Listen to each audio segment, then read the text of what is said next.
குமரா தேவா குறவர் மனம் வாழ்பவா குறிஞ்சி நாடா திருவாளா சிவசக்தி மைந்தா ஒரு நாள் மரபாதார் உண்மை என்பில் ஒளிவீசை களியாட்டமாடும் தோழா பெருவாழ்வு தந்தருளும் ஈசா நேசா வள்ளியனை கண்பாறை தனிகை வாசா கற்றவரிடத்திலும் இனி மகளாய் பெற்றவரிடத்திலும் நான் பேரும் புகழும் எடுப்பதற்கு காரணமாயிருந்த அந்த பாலமுருகனை பணிந்துவிட்டு பின்பு நம் பணியை தொடரலாமே. கலை நிலா என்று போற்றப்படும் காரைக்குடி லட்சுமி அவர்களுக்கு விழா கமிட்டியாரின் சார்பாக பொன்னாடை போர்த்தி கௌரவிக்கப்படுகிறது.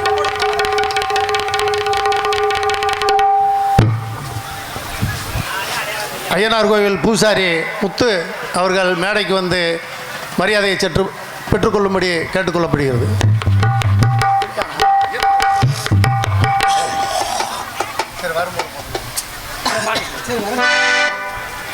எனக்கு பொன்னாடை பொருத்தி கௌரவப்படுத்திய மாபெரும் கிராமத்தர்களுக்கும் விழா கமிட்டியாளர்களுக்கும் எனது சார்பாகம் நான் சார்ந்த கலை குழுவின் சார்பாகம் நன்றி கடந்த வணக்கம். திருப்பரங்குன்றத்தில் நீ சிரித்தாள் முருகா திருத்தணி மலை மீது எதிரொலிக்கும்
காவிய கதாநாயகி அந்த கந்தனின் தாயவளை தூயவளை இச்செய்யவள் பாடி பதம் பெற வேண்டும். எப்படி தெரியுமா?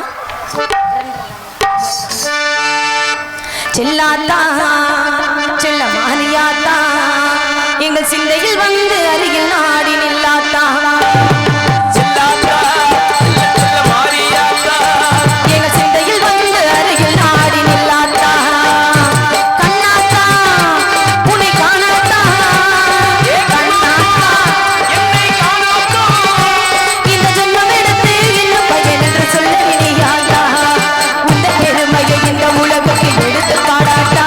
இந்த ஜென்மம் எடுத்து என்ன பயன் என்று சொல்லடி நீ ஆத்தா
நன்றி நன்றி அடுத்த வணக்கம். குறிஞ்சி, முல்லை, மருதம், நெய்தல், பாலை என்ற 5 வகையான நிலங்களிலே எழுதிடம் குறிஞ்சி நிலம். இந்த குறிஞ்சி நிலத்தை ஆண்டு வந்து கொண்டிருக்கிற நம்பித்தலையினுடைய தந்தை, தாயின் பேர் நங்கை மோகினி. என் தந்தைக்கு 7 ஆண் குழந்தைகள் இருந்த போதிலும் ஒரு பெண் குழந்தைன்னு சின்னதா மனசுக்குள்ள ஒரு ஏக்கம்னே.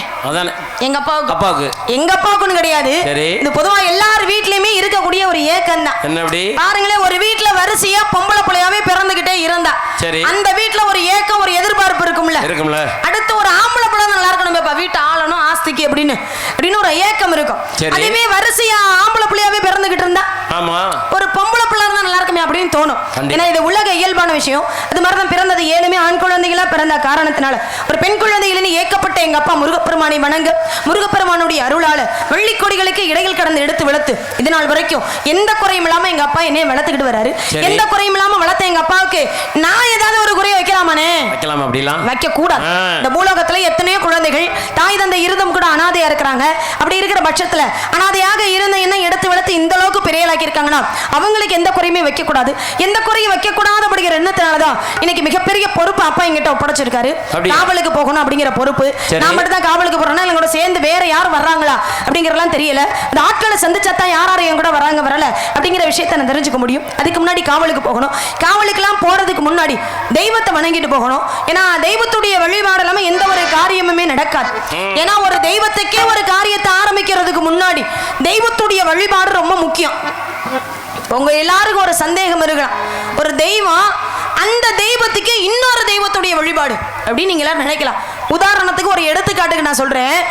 பிரம்மா என்ன பண்றாரு, முதல்ல படைப்பு தொழில தொடங்கிட்டார். படைப்பு தொழில தொடங்கி இது மாதிரி உயிரினங்கள் எல்லாத்தையும் படைக்கிறார். இந்த உயிரினங்கள் எல்லாம் என்னாச்சு தெரியுமா, பேயா மாதிரி அவரையே துரத்த ஆரம்பிச்சிருச்சு. என்னடா நம்ம படைத்த உயிரினங்களும் இப்படி பேயா மாதிரி நம்மளவே துரத்த ஆரம்பிச்சிருச்சு, என்ன காரணமா இருக்கும் அப்படின்னு தனக்கு படைப்பு தொழில் கொடுத்த சிவபெருமானிடமே போய் கேட்கிறார். ஐயா, படைத்த உயிரினங்களும் அப்படி பேயா மாதிரி என்னவே துரத்துது, என்ன காரணம் அப்படின்னு கேட்கிறார். இப்ப நான் உங்ககிட்ட கேட்கிறேனே, பொதுவாக உங்க எல்லார்ட்டுமே கேட்கிறேன். இப்ப நம்ம முதல்ல ஒரு விஷயத்தை ஆரம்பிக்க போறோம். ஒரு நல்ல காரியம்னு வச்சுக்கோங்களேன். ஒரு நல்ல காரியத்தை நம்ம தொடங்க போறோம் அப்படின்னா முதல்ல நம்ம யாரை வணங்கிட்டு நம்ம ஒரு காரியத்தை தொடங்குவோம்? விநாயக பெருமானை வணங்கிட்டு நம்ம எல்லாருமே எந்த ஒரு காரியமா இருந்தாலும் தொடங்குவோம். ஆனா பிரம்மா என்ன பண்ணிட்டாரா, விநாயக பெருமானை வணங்காமலே படைப்பு தொழில தொடங்கிட்டார். அதனாலதான் படைத்த உயிரினங்கள் எல்லாமே பேயா மாறி அவரையே துரத்தக்கூடிய நிலை வந்ததா. பிறகு விநாயக பெருமானை வணங்கிட்டு படைப்பு தொழிலை தொடங்கினாராம் பிரம்மா. பாருங்க, ஒரு தெய்வத்துக்கே ஒரு காரியத்தை ஆரம்பிக்கிறதுக்கு முன்னாடி தெய்வத்துடைய வழிபாடு ரொம்ப முக்கியம். அப்படின்னா சாதாரண மானிட பிறவிகளா பிறந்த நம்மெல்லாம் தெய்வத்துடைய துணை இல்லாமல் இருக்க முடியுமா? இருக்கவே முடியாது. தெய்வத்தை நம்ம யாராவது நேர்ல பார்த்திருக்கோமா? யாராவது பார்த்திருக்கீங்களா? தெய்வத்தை பார்க்க முடியாது. மனித உருவல வேணா தெய்வத்தை பார்க்கலாம். ஒரு ஆபத்துக்கு உதவிட்டோம்னா என்ன சொல்லுவான், தெய்வம் மாதிரி வந்து காப்பாத்துனீங்க அப்படின்னு நம்ம சொல்லுவோம். மனித உருவிலே தெய்வத்தை பார்க்கலாம், தெய்வத்தை நேரடியாக பார்க்க முடியும்னா முடியாது. ஒரே ஒருத்தவங்களால மட்டும் முடியும். சித்தர்களால இறைவனை நேரடியா பார்க்க முடியுமா? அதனாலதான் இறைவனை கண்டவர்கள் சித்தர்கள், இறைவனை காண துடிப்பவர்கள் நம்மள போல பக்தர்கள்னாங்க. இப்ப தெய்வத்தை நம்ம யாருமே நேர்ல பார்த்ததே இல்லைல்ல. அதனாலதான் இந்த தெய்வமே இந்த பூலோகத்துக்கு 2 தெய்வத்தை நமக்காக அனுப்பி வச்சாங்க. அது யாரு தெரியுமா? அதுதான் நம்முடைய தாயும் தந்தையும். நடமாடக்கூடிய தெய்வங்கள், கண்ணுக்கு தெரியாத தெய்வங்கள்லாம் வணங்கிட்டு நம்ம காவலுக்கு போறதுக்கு பதிலாக கண்ணுக்கு தெரிந்த தெய்வம்னா நம்மளுடைய தாயும் தந்தை தான். அந்த தாயும் தந்தை வணங்கிட்டு அதுக்கப்புறமா காவலுக்கு போவோம். தாயில் சிறந்த கோவிலும் இல்லை, தந்தை சொல்மிக்க மந்திரம் இல்லை, 1000 உறவில் பெருமைகள் இல்லை, அன்னை தந்தையே அன்பின் எல்லை, தாயில் சிறந்த கோவிலும் இல்லை, தந்தை சொல்மிக்க மந்திரம் இல்லை, 1000 உறவில் பெருமைகள் இல்லை, அன்னை தந்தையே அன்பின் எல்லை, தாயில் சிறந்த கோவிலும் இல்லை, தந்தை சொல்மிக்க மந்திரம் இல்லை.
நன்றி நன்றி கிடத்த வணக்கம்.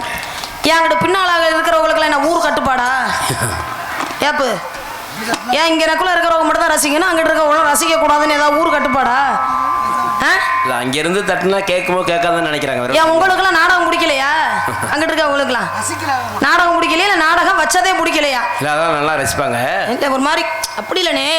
ஒரு நடிகர்களுக்கு அன்பளிப்பு கொடுத்து உற்சாகப்படுத்துறதை விட இந்த பாடல்லாம் முடிஞ்சோன்னா ஒரு 4 பேர் சேர்ந்து கை தட்டுறாங்க பார்த்தீங்களா?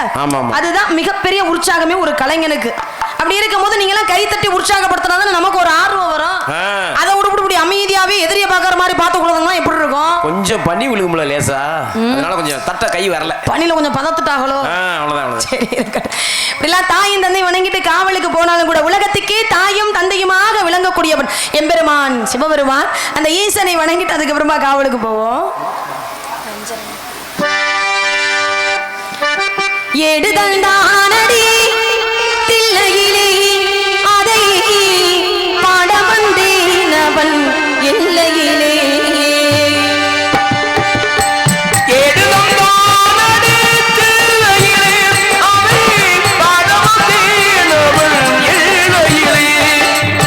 இறைவனை நாடு இன்னிசை பாடு, இறைவனை நாடு இன்னிசை பாடு, திருமொழி கூறிடும் அறநெறி கூட அதை பாட வந்தேன் அவன் எல்லையிலே.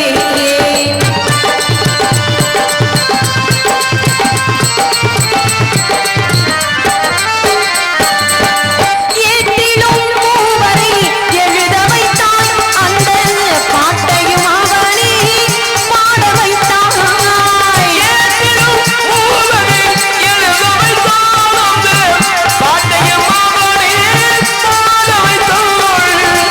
நாட்டையும் தமிழையும் வாழ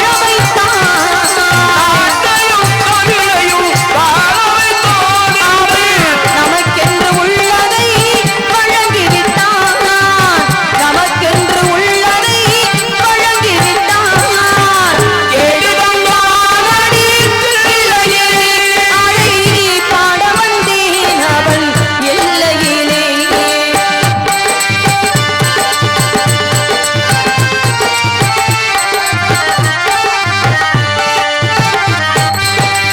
தந்தையும் தாயும் போல் அவன் இருப்பான், ஒரு தந்தையும் தாயும் அவனுக்கில்லை.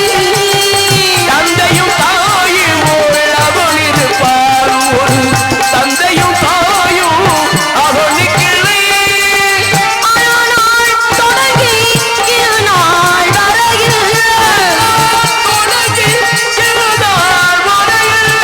அவனின்றி எதுவுமே நடப்பதில்லை.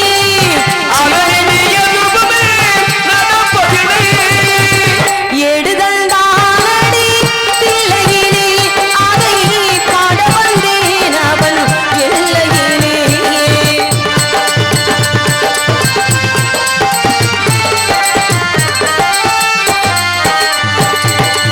அப்பரும் சுந்தரரும் சம்பந்தருமே திரு அருளுடன் பாடிய தேவாரமே. அப்பரும் சுந்தரரும் சம்பந்தருமே அருளுடன் பாடிய தேவாரமே. இப்புவியில் அனைவரும் வணங்கிடவே, இப்புவியில் அனைவரும் வணங்கிடவே. செப்பிடும் சோழனின் பெரும் தமிழே, செப்பிடும் சோழனின் பெரும் தமிழே. எடுதந்தானடி தில்லையிலே அதை பாட வந்தேன் அவன் எல்லையிலே. இறைவனை நாடு இன்னிசை பாடு, இறைவனை நாடு இன்னிசை பாடு, திருமொழி கூறிடும் அறநெறி கூட. எடுதந்தானடி தில்லையிலே.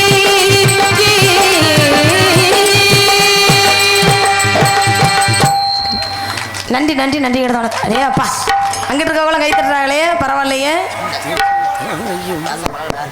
ராசா பழக்கடாய். ராசா பழக்கடை. வேடன் மூப்பர். வேடன் மூப்பர். ராசா பழக்கடை. இன்னொன்று என்னமா சொன்னீங்க என்னே என்னமா சொன்னார் தெரியல. 101 அன்பளிப்பு. வேடமூப்பர் அவர்கள் எனக்கு 101 அன்பளிப்பினை வாரி வழங்கி அன்புலத்திற்கு என் சார்பாகவும் நான் சார்ந்த கலைக்குழுவின் சார்பாகவும் நன்றி நன்றி கிடந்த வணக்கம்.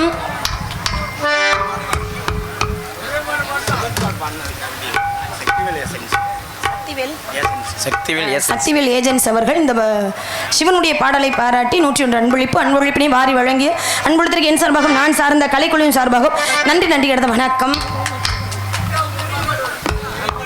படிக்கிறேன் சொல்றத படிக்கிறோம். சிவனுடைய பாடலை பாடியதற்காக சிவனை வணங்கணும் அப்படின்னா எல்லாருனாலையும் வணங்கிட முடியாது இல்லையா? சிவனை வணங்கணும்னா அவனுடைய அனுமதி இருக்கணும். அவன் அனுமதி கொடுத்தா மட்டும்தான் அவனை நம்ம வணங்க முடியும். அதனாலதான் அவன் அருளாலே அவன் தாழ் பணிந்து அப்படின்னாங்க. அவன் அருள் இருந்தா மட்டும்தான் சிவனை வணங்க முடியுமா. பக்கத்திலே சிவன் கோவில் இருக்கும், போக முடியாது. பார்த்துருக்கீங்களா? நம்ம ஊருக்குள்ளே இருக்கும், நம்ம வீட்டுக்கு பக்கத்திலே கூட இருக்கும், ஆனால் நம்மளால போக முடியாது. ஏன் தெரியுமா? அவன் அனுமதி கொடுக்கணும். அனுமதி கொடுத்தா தான் நம்ம உள்ள போய் சாமி கும்பிட முடியும். அவரையே எல்லா கோவிலையும் கும்பிடுற மாதிரி நம்ம போய் சிவனை போய் வணங்கிட முடியாது. நம்ம ஐயனார் இருக்காரு, உள்ள போவான், ஐயனாரே அப்படின்னு நேரம் நின்று கும்பிடுறோம். ஆனால் சிவனை நேராக நின்று வணங்க கூடாதான். சிவபெருமான் இடப்பக்கமோ வலது பக்கமோ நின்று தான் சிவபெருமானை வணங்க வேண்டும்.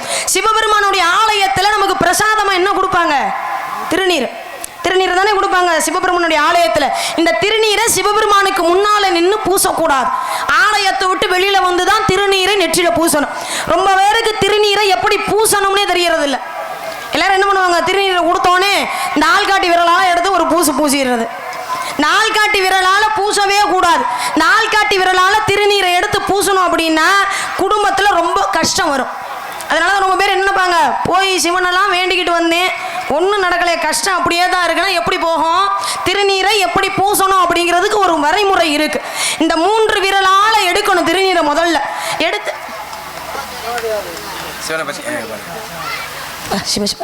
சிவன் அடியார்கள் அவர்கள் எனக்கு 101 அன்பளிப்பினை வாரி வழங்கிய சிவன் அடியார்களுக்கு எனது சார்பாகவும் நான் சார்ந்த கலைக்குழுவின் சார்பாகவும் நன்றி நன்றி கிடந்த வணக்கம்.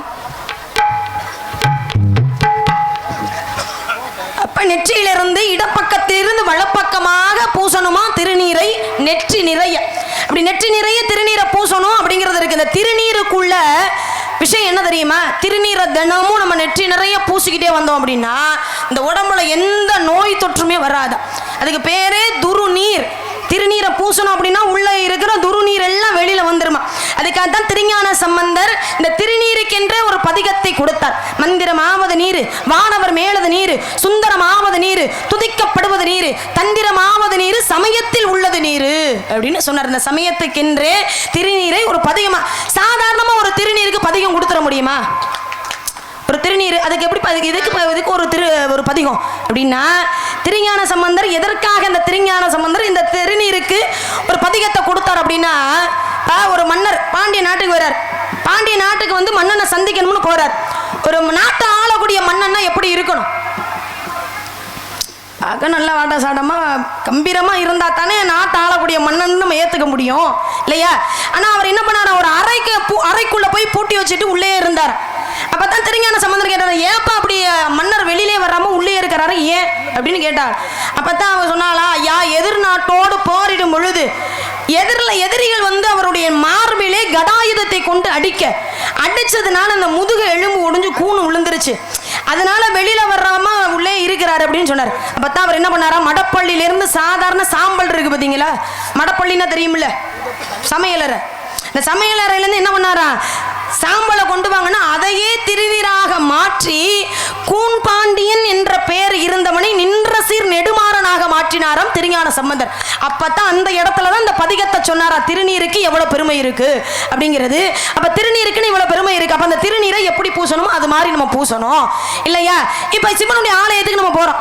முதல்ல போனோடனே உள்ள நுழையும் போது பலிபீடம்னு ஒண்ணு இருக்கும் தெரியுமா? இந்த பலிபீடத்தை ரொம்ப பேர் என்ன பண்ணுவாங்கன்னா ஏறி மிதிச்சுக்கிட்டு போவாங்க. பார்த்துருக்கீங்களா? ரொம்ப பேருக்கு பலிபீடம்னா என்னன்னே தெரியாது. தெரியாம செய்யறது தான், தெரிஞ்சா அதை செய்ய மாட்டாங்க. தெரியாம செய்யக்கூடாது. இந்த பலிபீடம்ங்கிறத மிதிக்க கூடாது. ஏன் பலிபீடத்தை மிதிக்க கூடாது அப்படின்னா, இந்த கோவில்ல கும்பாபிஷேகம் பண்ணுவாங்க தெரியுமா? கோவில்ல கும்பாபிஷேகம் பண்ணுவாங்க. கும்பாபிஷேகத்தில் 4 வகை இருக்கு. ஒன்னே மகா கும்பாபிஷேகம், அஷ்டபந்தன கும்பாபிஷேகம், வருடாபிஷேகம், அஷ்டபந்தன மகா கும்பாபிஷேகம் அப்படின்னு 4 வகை இருக்கு இல்லையா? இது மகா கும்பாபிஷேகம் அப்படின்னா பழமையான ஒரு கோவில் இருக்கும்ல, சேதப்பட்டு இருக்கும், மழையிலையோ வெள்ளத்திலையோ அடிபட்டு அது கொஞ்சம் சேதமா இருக்கக்கூடியதை அதை நம்ம சரி பண்ணி அதை கொண்டாடணும் அப்படின்னா அது மகா கும்பாபிஷேகம். அஷ்டபந்தன கும்பாபிஷேகம்னா புதுசாவே கோவிலை கட்டி அஷ்டம்னா 8 வகையான பொருளை இடிச்சு கருவறைக்குள்ள வச்சு அதுக்கு மேல தெய்வத்தை வச்சு கொண்டாடணும்னா அது அஷ்டபந்தன கும்பாபிஷேகம். வருடாபிஷேகம்னா இந்த வருஷம் எந்த தேதியில எந்த திதியில எந்த நட்சத்திரத்துல இந்த திருவிழாவை நம்ம கொண்டாடுறோமோ அதே தேதியில அதே திதியில அதே நட்சத்திரத்துல அடுத்த வருஷமும் இந்த திருவிழாவை நம்ம கொண்டாடணும் அப்படின்னா அதுக்கு பேர் தான் வருடாபிஷேகம் சொன்னாங்க. இது கடைசியா இருக்கிறது அஷ்டபந்தன மகா கும்பாபிஷேகம். அதுதான் 12 வருஷத்துக்கு ஒரு முறை நடக்கக்கூடிய கும்பாபிஷேகம். எல்லா கோவிலையும் 12 வருஷத்துக்கு ஒரு முறை நடத்தாங்க மாட்டாங்க, ஒரு சில கோவில்கள் தான் நடப்பாங்க. அதில் முக்கியமாக சிவனுடைய ஆலயத்தில் 12 வருஷத்துக்கு ஒரு முறை நடப்பாங்க. 12 அப்படிங்கிறதுக்கு கணக்கு என்ன தெரியுமா? முதல் 3 வருடம் தெய்வம் கருவறைக்குள்ள இருக்கும், அடுத்த 3வது வருடம் கொடிமரம், அடுத்த 3வது வருடம் பலிபீடம், கடைசி 3வது வருடம் தெய்வம் கலசத்துக்கு ஏறிடும். அப்போ நான் 3 12 கணக்கு சரியா வந்துருச்சா? இப்போ 3 வருஷம் சொன்னேன். என்ன முதல் 3 வருடம் தெய்வம் எங்க இருக்கும்? கருவறைக்குள்ள இருக்கும். அடுத்து கொடிமரத்துக்கு வந்துடும், அடுத்து பலிபீடம். பலிபீடத்தை ஏறி மிதிச்சுக்கிட்டு போறோம் அப்படின்னா யாரை மிதிச்சுக்கிட்டு போறதா அர்த்தம்? இறைவனையே நம்ம மிதிச்சுக்கிட்டு போறதா அர்த்தம் இல்லையா? அப்ப பலிபீடத்தை மிதிக்க கூடாது அப்படிங்கிறதுக்கு ஒரு காரணம். தான் செய்த பழி பாவங்களை எல்லாம் பலியிடக்கூடிய இடம் அதுதான். முதல்ல போகும்போது நம்மளுடைய பாவம் சிந்தனை எல்லாம் என்ன பண்ணணும்? அங்கேயே பழி கொடுத்துட்டு போயிடணும். நம்ம இருக்கிற கஷ்டத்துக்கு தான் கோவிலுக்கு வரோம், அங்கேயும் வந்து அந்த கஷ்டத்தை நினைக்க கூடாது. இறைவா கோவிலுக்கு போனோன்னா எனக்கு இது வேணும் அது வேணும்னு வேண்டவே கூடாது. இறைவனை பார்த்து இறைவா எனக்கு எது நல்லதோ அதை செய், முடிஞ்சு போய் எனக்கு அதை கூட இதை கூடன்னு கேட்கணுங்க. அவன் படைச்சிருக்கான், நம்மளையே படைச்சிருக்காங்க போது அவனுக்கு தெரியும் நமக்கு என்ன செய்யணும் என்ன செய்யக்கூடாது அப்படிங்கிற விஷயம் தெரியும். உள்ள போயாச்சு, சாமியை வணங்கியாச்சு, வலம் வருவோம்ல, சுற்றி வருவோம்ல, எந்த பக்கமாக போய் எந்த பக்கம் வருவோம்? கோவிலுக்கு போகிறோம், சாமி கும்பிட்றோம், சுற்றி வருவோம்ல, எந்த பக்கமாக போய் எந்த பக்கம் வருவோம்? இடப்பக்கமாக போயிட்டு வலது பக்கமாக வருவோம். இந்த வலது பக்கமாக வரும்போது அந்த ஒருத்தர் இருப்பா தெரியுமா? வலது பக்கமா சாமி கும்பிட்டுருக்கீங்களா? சிவன் கோயிலுக்கு பக்கத்தில் ஏதோ சிவன் கோயில் இருக்குன்னு சொன்னாங்களே, ஏங்க இல்லை இந்த பஞ்சாயத்துக்கு உட்பட்ட ஒரு கோவில் இல்லையா? அங்கே இருக்குல்ல சிவன் கோயில், போகிறோம், வலது பக்கமாக ஒருத்தம் போது ஒருத்தர் இருப்பார், கும்பிட்டுருப்பீங்க. அவர் வேறு தான் சண்டிகேஸ்வரர் அப்படிங்கிறவரை கும்பிட்டுருப்பீங்க. நீங்கள் சண்டிகேஸ்வரரை எப்படி கும்பிடணும் தெரியுமா? கும்பிட்டுருக்கீங்களா? எப்படி கும்பிடணும்? யாருமே சிவன் கோயிலுக்கு போனதே இல்லையா? போயிருப்பாங்க. அடியார் யாரோ ஒருத்தவங்க வந்து அன்பளிப்பு கொடுத்தாங்களே அவங்க. ஆனால் சண்டிகேஸ்வரரை எப்படி கும்பிடணும் தெரியுமா? எல்லாரும் போய் கோயிலில் பார்த்தீங்கன்னா அவரை கையை தட்டி கும்பிடுவாங்க. சண்டிகேஸ்வரரை எப்படி கும்பிடணும்னா கையை தட்டி கும்பிடணும். ஏன் அப்படின்னா அவர் வந்து செவிட்டு சாமி, அதனால அவரை வந்து கையை தட்டி கும்பிடணும் அப்படின்னு எல்லாரும் சொல்லுவாங்க. அது தவறான கருத்து. அவருக்கு தான் காதே கேட்காதே, அப்புறம் எப்படி கையை தட்டுறது மட்டும் அவருக்கு கேட்குமா? அப்போ அதை நம்ம யோசிக்கணுமால, ஏன் கையை தட்டி கும்பிட்றோம்னு. அது கையை தட்டி கும்பிட்ற சாமி கிடையாது, கையை தொடச்சி காட்டி கும்பிட்ற சாமி அது. அதை அப்படியே நம்ம மாற்றிட்டோம். அவர் வந்து சிவனுடைய கணக்கு புள்ள அவர் சண்டிகேஸ்வரர். அப்போ உன்னுடைய ஆலயத்துக்கு வந்து சிவனுடைய அருளை தவிர வேற எதையும் இந்த ஆலயத்துலேருந்து நான் எடுத்துக்கிட்டு போகலை, என் கையெல்லாம் சுத்தமாக தான் இருக்குது அப்படின்னு தொடச்சி காட்டுட்டு போகணுமா. அதை அப்படியே மருவி மருவி அப்படியே கையை தட்டி கொண்டு வர சாமியை கொண்டு வந்துட்டாங்க. ஆமாம், இந்த சண்டிகேஸ்வரர் யார்? அவர் ஏன் சிவனுக்கே கணக்கு பிள்ளைன்னா சாதாரணமாக இருப்பாரா? இல்லையா? அப்போ அவர் யார், அவருடைய முற்பிறப்பு என்ன அப்படிங்கிற விஷயத்த முருகனை பற்றி ஒரு பாடலை பாடிட்டு அதுக்கப்புறமா அவர் யார், முற்பிறப்பு என்ன அப்படிங்கிறத சொல்கிறேன். டீ குடிக்கிறீங்களா? டீ குடிக்கிறாங்க, அதுக்குள்ளே சொல்லிடுறவா? பாவம் இப்போ தான் வந்துச்சு, அவங்க குடிக்கட்டும். அதனால் அதுக்குள்ளே இந்த விஷயத்த சொல்லி முடிச்சிடறேன். ஒரே சண்டிகேஸ்வரர் அப்படிங்கிறது அவருடைய பேர் கிடையாது. ஆனால் ஏதோ ஒரு சத்தம் ஒன்று வந்துட்டு இருக்கு. ஆமாம், அவர் பேர் வந்து விசார சர்மா அப்படிங்கிறது அவருடைய பேர், உண்மையான பேர். அவருக்கு என்ன வேலை அப்படின்னா கிராமத்தில் மாடெல்லாம் வச்சுருப்பாங்களா, பசுமாடு. இந்த பசுமாடெல்லாம் என்ன பண்ணுவாங்களா, அவர்கிட்ட தான் கொடுத்து அனுப்புவாங்களாம். அவர் போய் மேய்ச்சிட்டு வரணுமா. கிராமத்தெல்லாம் பார்த்தீங்களா, அந்த ஆடு மாடு மேய்க்கிறதுக்குன்னு ஒரு ஆள் இருப்பாங்க, சம்பளத்துக்கு ஆள் இருப்பாங்க. அது மாதிரி அவரை போய் மேய்ச்சிட்டு வர சொல்கிறது தான் அவருடைய வேலை. இவர் என்ன பண்ணுவாரா, ஓட்டிட்டு போவாராம் காலையில், திருப்பி சாயந்தரம் வரும்போது பால் கறப்பாங்கல்ல மாட்டில், 2 நேரம் கறப்போம் நம்ம இல்லையா? காலையில் ஒரு நேரம் கலந்துருவோம், மாலையில் சாயந்தரத்தில் ஒரு தடவை பால் கறந்துருவோம். காலையில் மாதிரி இல்லை அது மட்டும் சரியாது. அந்த மைக் அந்த மைக் மட்டும்தான். ஹலோ. இதில் ஒன்றும் இல்லை, அது மட்டும்தான். ஹலோ. ஆமாம். அப்போ என்ன பண்ணுவாரா, காலையில் பாலை கறந்துட்டு இதுலேயும் அப்படித்தான் வருது எல்லாத்தையுமே வருது. சரி ஒன்றும் இல்லை, அது பார்த்துருவோம். இப்போ நீங்கள் பாடி பேசுங்க, பார்த்துருவாங்க. காலையில் பாலெல்லாம் கறந்துட்டு மாட்டை கொடுத்து அனுப்பிடுவாங்களாம். விசாரசர்மாங்கிறவர் போவார். போனதுக்கப்புறம் என்ன பண்ணுவாராம், அவர் மாடு மேய்க்கக்கூடிய இடத்துல மண்ணாலே ஒரு சிவலிங்கத்தை செய்து அதுக்கு முன்னால் போய் அமர்ந்துடுவார். கண்ணை மூடி அமர்ந்துடுவார். கண்ணை மூடி அமர்ந்துட்டு அவருக்கு என்ன நடக்குதுன்னே தெரியாது. எதையுமே இறைவனை மட்டுமே சிந்தித்து கொண்டு இருப்பார். எந்த கவனமும் இருக்காது அவர்கிட்ட. அப்போ என்ன பண்ணுது, இந்த மாடெல்லாம் என்ன பண்ணுமா, அந்த மண் சிலை இருக்கு பார்த்தீங்களா, சிவலிங்கம், அதில் போய் தானாகவே பாலை கறந்துருமா. இவர் சாயந்தரம் ஆனோடனே மாட்டை திரும்ப ஓட்டிக்கிட்டு வீட்டுக்கு போவார். இது தினமும் இது மாதிரி நடந்துகிட்டு இருக்கு. சாயந்தரம் போனால் பாலை கறந்தா பசுமாட்டிலேருந்து பாலே வராதான். இது ஒரு பெரிய பிரச்சனையாகவே இருந்துச்சு. விசாரசர்மாவோட அப்பா கிட்ட போய் சொல்றாரு, எப்பா ஓ மயன் தான் மாடை ஓட்டிக்கிட்டு போறேன், சாயந்தரம் வரும்போது பால் கறக்க மாட்டேங்குது, மாட்டில் பாலே இல்லையே, அப்போ ஓ மகன் என்ன பண்ற, உன் மகன்கிட்ட பொறுப்பாக கொடுத்து அனுப்புகிறோம் அப்படின்னு விசாரசர்மாவோட அப்பாவுக்கு கோவம் வந்துருச்சான். என்னடாவது தான் பிள்ளைய பற்றி இப்படி ஒரு சொல்கிறாங்க, ஒரு கவனம் இல்லாமல் இருக்கானே இப்படி அப்படின்னு இவர் என்ன பண்ணுறாரா, எப்போதும் போல மாடை ஓட்டிக்கிட்டு போனார்ல, போகும்போது விசாரசர்மாவோட அப்பா பின்தொடர்ந்தே போனாராம். பின்தொடர்ந்தே போய் மறைஞ்சிருந்து பார்க்குறாரு. இவர் என்ன பண்ணுறாரு, மாடெல்லாம் கொண்டு ஒரு பக்கமாக விட்டுவிட்டு சரியாக அந்த சிவலிங்கத்துக்கு முன்னால் போய் கண்ணை மூடி உட்கார்ந்தாரு. கண்ணை மூடி உட்கார்ந்தோடனே இந்த மாடெல்லாம் என்ன பண்ணுதான், தானாக இந்த மண் சிலையில் பாலை சுரக்குது. அப்போ விசாரசர்மா அப்பா பார்க்குறாரு. பார்த்தோன்னா ஒரு ஆச்சரியம் தானே வரணும், என்னடா அது மாடு தானா பாலை கறக்குதா சுரக்குதா அப்படின்னு. ஆனால் அவர் என்ன பண்ணார், கோவப்பட்டாரா, மாடு தானா பாலை சுரந்துக்கிட்டு இருக்கு, அது கூட தெரியாமல் அப்படி கண்ணை மூடிக்கிட்டு உட்காந்துருக்கானே அப்படின்னு இவர் நினச்சி என்ன பண்ணுறாரு, இந்த மண் சிலைக்கு முன்னால் தானே நீ உட்காந்துருக்க, இந்த மண் சிலை இருந்தால் தானே நீ அதுக்கு முன்னால் போய் உட்காருவ அப்படின்னு என்ன பண்ணாரா, தன்னுடைய காலால் அதை எட்டி உதைய போனாரா.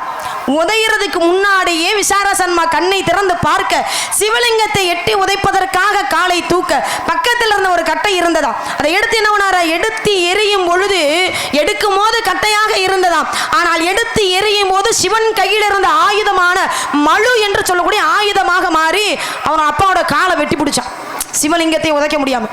அப்பத்தான் சிவபெருமான் தோன்றி சொன்னாரா, உன்னுடைய தந்தையாக இருந்தாலும் கூட என் மீது இருந்த பக்தினால நீ இப்பேற்பட்ட காரியத்தை செய்துட்ட, அதனால இன்றையிலிருந்து என்னுடைய ஆலயத்தில் எனக்கு நீ கணக்கு பிள்ளையா இருந்து யார் யார் என்ன தவறு செய்யறாங்க செய்யலாம் அப்படிங்கிற விஷயத்தை நீ எனக்கு சொல்லணும் அப்படிங்கிறதுக்காக என்ன பண்ற, சிவபெருமானே கொடுத்த வரமா சண்டிகேஸ்வரருக்கு. பாருங்க, ஈஸ்வரன்ற பட்டம் எல்லாருக்கும் கிடைச்சிடாது, ஆனால் அவருக்கு கிடைச்சது ஈஸ்வரன்ற பட்டம். சண்டிகேஸ்வரர் அப்படின்னா சாதாரண விஷயமா, அப்பேற்பட்ட பட்டத்தை வாங்கி சண்டிகேஸ்வரன்ற பெயரோட சிவனுடைய ஆலயத்தில் வலது பக்கமாக இருக்கிறாரு. அவரை வணங்கணும் அப்படின்னா நமக்கு நல்லதே நடக்கும் அப்படிங்கிறத சொல்லிக்கிட்டு முருகப்பெருமான காதலிக்கிறேன். அவரைதான் கல்யாணமும் பண்ணிக்க போறேன். விடுகிறவங்களும் எங்களுக்கு கல்யாணம். அந்த கல்யாணம் எப்படி நடக்க போகுது அப்படிங்கிறத சொல்றேன்.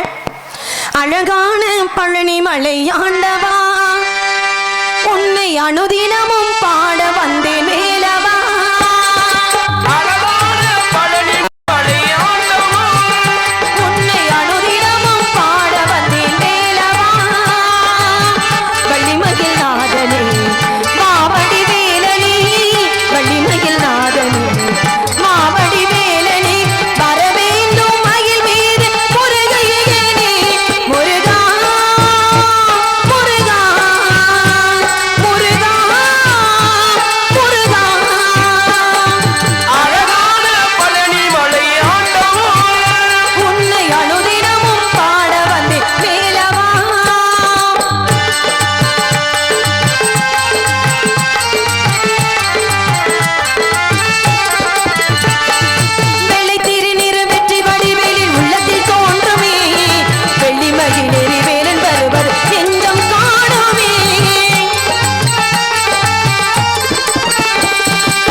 நினைக்கிறது வணக்கம். அப்படியெல்லாம் அந்த முருகப்பெருமான மனசுக்குள்ள நினைச்சுக்கிட்டு இருக்கேன்.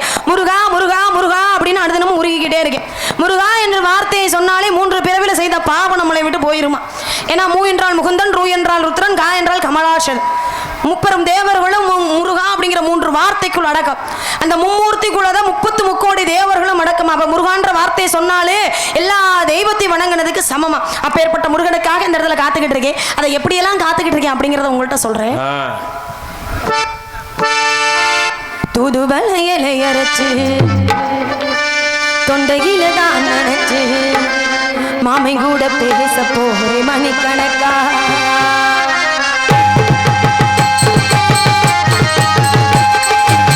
தூதுவளையலை அரைச்சு தொண்டையில தான் நினைச்சு மாமை கூட பேச போறே மணிக்கணக்கா.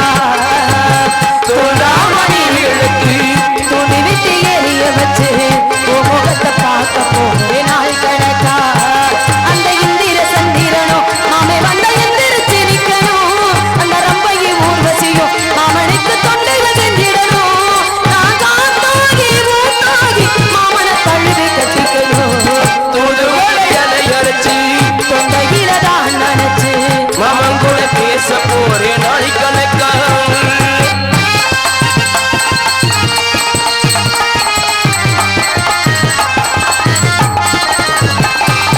நாள்தோறு காத்திருந்தேன் நானே தவமிருந்து உனக்காகத்தான் மாமா உனக்காகத்தான்.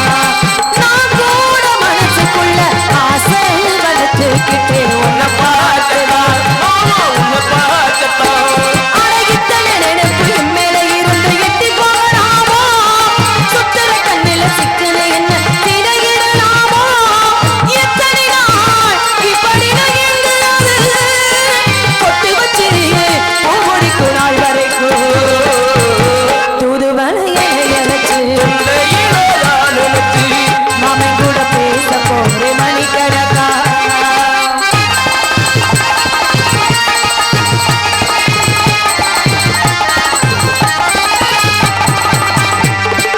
ஊர் தூங்கும் வேளையில நான் தூங்க போவதில்லை ஒன்னாலடா மாமா ஒன்னாலடா.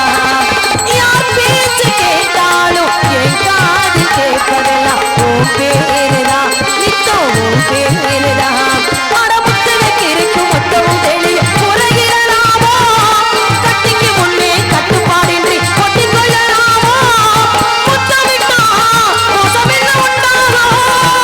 நான் சத்தமிட்டா ஒரு நிலைமை என்னாகும். தூதுவளையலை அரைச்சு தொண்டையில தான் நினைச்சு மாமன் கூட பேச போறேன் மணிக்கணக்கா. தோழாமணி இழுத்து துணி விட்டு எரிய வச்சு முகத்தை பார்க்க போறே நாள் கணக்கா. அந்த இந்திர சந்திரனோ அவன் வந்த எந்திரிச்சிருக்கணும். அந்த ரம்பையை ஊர்வசியும் அவனுக்கு தொண்டுகள் செஞ்சிடணும். நான் காத்தாகி மூத்தாகி மாமனை தழுவி கட்டிக்கணும். தூதுவளையலை அரைச்சு தொண்டையில தான் நினைச்சு மாமன் கூட பேச போறேன் மணிக்கணக்கா. அப்படிலாம் நம்ம முருகனக்கா. ஹலோ ஹலோ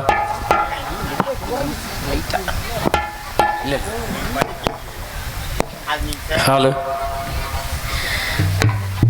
அருமை அம்மா அவர்கள் 2 அம்மா அவர்களும் 101 அன்பளிப்பு கொடுத்து பிரிவுபடுத்தி அன்பு அம்மா அவர்களுக்கு எனது சார்பாகவும் நான் சார்ந்த கலைக்குழுவின் சார்பாகவும் நன்றி நினைக்கிறது வணக்கம். உண்மையே அதுதான் பெரிய பாக்கியம். இதெல்லாம் அவங்க கையாலேருந்து நம்ம அன்பளிப்பு வாங்கணும் அப்படிங்கிறது ரொம்ப மிகப்பெரிய பாக்கியம். அது இறைவனுடைய அருள் இருந்தால் மட்டும்தான் அது நடக்கும். ஆமாம், அருமையான பக்கமேளம் அமையணும். இந்த மாதிரிலாம் இந்த மாதிரி பக்கமேளங்கள் அமைஞ்சாதான் இந்த மாதிரி பாடல்கள்லாம் பாட முடியும். அருமை. ஆமாம் ஆமாம், உங்களெல்லாம் ஏதாவது வருஷத்தில் 1 நாடகம் 2 நாடகம் அந்த மாதிரி இந்த பக்கமாக வரும்போது இப்படியே சந்திக்கிற ஒரு வாய்ப்பு கிடைக்குது. அதுவே நிறைய சந்திக்கலாம். ஆமாம், அருமையான பக்கமேளம் அதெல்லாம் வந்துக்கிட்டு தானே இருக்கேன். ஆமாம், முன்னெல்லாம் வரலன்னு தான் சொல்லிக்கிட்டு இருந்தேன். பஸ்ஸில் வர முடியாது பண்ண முடியாது அப்படிலாம் சொன்னேன். நிறைய அந்த பக்கம்லாம் ஒரு சில ஊர்களில் கேட்குறாங்க, வந்தால் நல்லா இருக்குமே அப்படிங்கும் போது அதுக்கு நமக்கு தனியாக கார் வச்சுப்பாங்க, ஊர் வரி காசு வீணாக போகுமே. அதுக்கு பஸ்ஸில் வந்துட்டு அதை ஒரு 500 ரூபா சேர்த்து சம்பளமாக வாங்கிட்டு போயிடுவோமே அப்படிங்கிற ஒரு எண்ணம். ஆமாம், மற்றபடி வரல. நம்மளுடைய கஷ்டத்தை பார்த்தாலும் ரசிகர்களை பார்க்கும்போது அந்த கஷ்டம்லாம் போயிடுதில்ல. இப்போ காரைக்குடியிலேருந்து பஸ்ஸில் வந்தேன். ஆனால் இப்போ ஒரு ரசிகர்களை பார்க்கும்போது மனசு சந்தோஷமா இருக்கு. இதுக்காக அடுத்த நாடம் கூட இன்னொரு நாடம் கூட வரலாம்ப்பா, ஒன்றும் தப்பு கிடையாது அப்படிங்கிற மாதிரி மனசுக்கு அவ்வளோ ஒரு திருப்தி. ஆமா, இப்படி பக்கமேளங்கள்லாம் சந்திக்கிறதும் அதை விட ரொம்ப சந்தோஷமா இருக்கு. ஏன்னா ஒரு நாடகம் நல்லா சிறப்பாக அமையணும்னாலே பக்கமேளம் தான் ரொம்ப முக்கியம்.